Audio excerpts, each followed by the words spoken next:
السلام علیکم ورحمت الله وبرکاته. بغلان ولایت بورکه ولسوالي سایه‌زاره کلي ته راغلي یو، چې دې کلي ته به مخکې سامانونه په هلیکاپټرو کې انتقالېدل. نن الحمدلله دوی ته زمیني لار جوړه سوې ده. موږ دوی ته 40 خیمې راوړې دي، ډېرې اعلی او ښې قیمتي خیمې دي چې راځئ له موږ سره وګورئ. كتاب الله دستوري وخير الخلق أسوتنا، بسنته انجلى نوري لهدي الحق أرشدنا.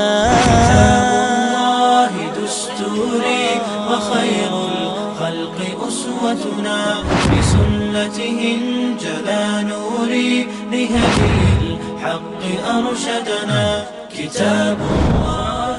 دوستانو خیمې مو ودرولې، راځئ چې هر نفر ته خپله خیمه وسپارو.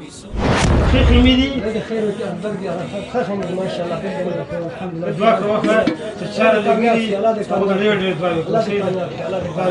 فذكر الله يسعدنا عرفنا خیمه چې څومره خوب خیمه تو خوشحال هستی یا نه؟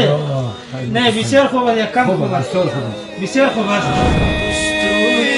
وخير الخلق أسوتنا، بسنته انجلى نوري لهدي